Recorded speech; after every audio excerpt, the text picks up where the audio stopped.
السلام عليكم ورحمة الله. أهلا بكم في فيديو جديد. إن شاء الله هنتكلم فيه عن درجة حرارة موتور العربية. وأنا راكنها، طبعا هي العربية راكنة من امبارح. بتبقى درجتها على كام، ولما ببدأ أتحرك بيها لما درجتها توصل لكام، وأعلى درجة حرارة المفروض توصل ليها بتبقى قد إيه، والمروحة لما بتشتغل بتاعتي بتنزل لحد قد إيه. طبعا درجة حرارة العربية وهي راكنة وباردة خالص من امبارح بتبقى درجة حرارة الجو الخارجية. درجة حرارة الجو اللي انت عليه الخارجية اللي في الجو، هي دي بتبقى درجة حرارة العربية قبل ما تتحرك بيها او قبل ما تسخنها. يعني مثلا لو في الشتاء طبعا بتختلف عن درجة حرارتها في الصيف. في الشتاء طبعا درجة حرارتها بتبقى اقل شوية بنفس درجة حرارة الجو. احنا طبعا حاليا في الصيف، فدرجة حرارة العربية بتبقى متوسط 28 درجة. ده وهي مبطلة من امبارح، تبقى درجة حرارة الجو العادي. في البداية يا ريت تشتركوا في القناة علشان خاطر موجود عندنا هنا في صندوق الوصف كل ما يخص صيانة العربية، هتلاقوها عندنا هنا إن شاء الله وتقدروا تستفيدوا منه. بداية كده، أول حاجة لما بنزل أعملها الصبح، طبعا بدور العربية، أبقى أنا كده هعمل كونتاكت.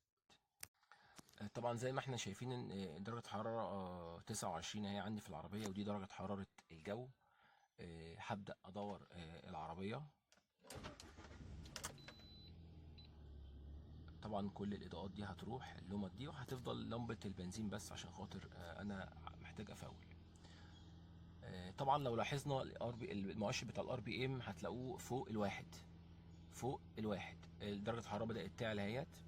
طبعا فوق الواحد يفضل ما تحركش بالعربية الا لما المؤشر ده هينزل تحت الواحد بجزء بسيط.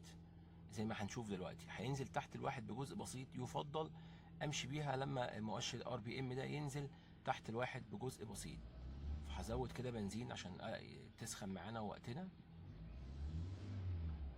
طبعا سريعا كده، درجة الحرارة بتاعتي المفروض انا لو في الزحمة، طبعا انا هنا بتكلم عن عربية لادا جرانتا.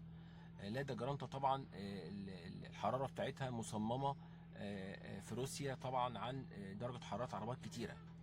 هي مصممة انها توصل ل 102. بتوصل درجة حرارتها ل 102، فالناس طبعا ما تتخضش يقول دي اللي هي دي عالية قوي، او طبعا ل 102، واقصى حد بتوصل له 104 بالكتير. لو عليت اكتر من كده طبعا بيبقى في مشكله، ونبص عليها.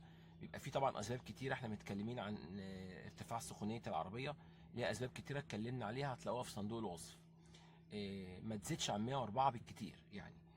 ولما بتبدا المروحه تشتغل بتنزل لحد 95، او لو انت على طريق سريع بتنزل لحد 80 81، او لحد 83 بالكتير لو انت على طريق مفتوح ده في الصيف.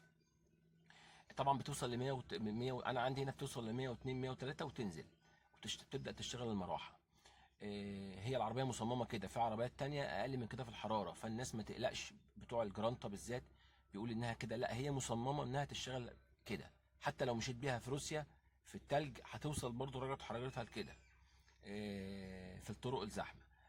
فما تقلقش، هي مصممه لكده، وما تلعبش في اي حاجه في حرارتها. العربيه بقى لها معايا، العربيه انتاج 2015 ومفيش مشكله بالنسبه لي.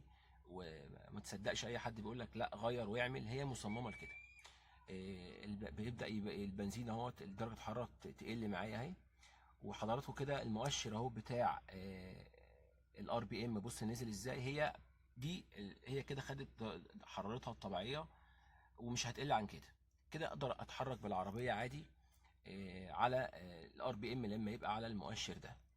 آه، نعيد برضو على معلوماتنا تاني. العربيه هترتفع درجتها معاك في الطرق الزحمه، هتعلى معاك لحد 100 من 102 ل 104 بالكتير. بالكتير. وهتبدا المروحه المفروض تشتغل لحد ما تنزل ل 98 ل 95 حسب كل واحد وعربيته، حسب الجو كمان. ده اقصى حاجه وده اقل حاجه بتنزل. ولو على طرق سريعه هتقعد معاك لحد، هتنزل معاك لحد حاجه و80. طبعا في حاجه عايز اقولها عن مروحه العربيه الداخليه. في موديلات فيها مروحتين موجودين، مروحه للتكييف ومروحه بتشتغل على الموتور بطبيعته وانا ماشي عادي. وفي موديلات فيها هي مروحه واحده بتشتغل بسرعتين. سرعه عاديه لتبريد العربيه، ولما ببدا اشغل التكييف مروحه سرعتها بتزيد علشان خاطر عشان خاطر التكييف يشتغل. انا عندي هنا مروحتين، اول ما بشغل التكييف بلاقي درجه الحراره نزلت قوي بسبب ان المروحه اضافيه اشتغلت عشان خاطر التبريد. فده هنلاحظه واحنا مشغلين التكييف بتاع العربيه، ودي على فكره ميزه.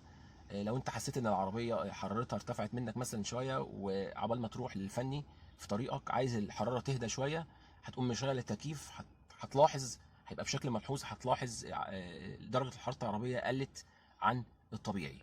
دي برضو ملحوظه في المراوح اللي موجوده في العربيه. كده انا خلصت الفيديو بتاعي، ارجو ان انا اكون فدتكم.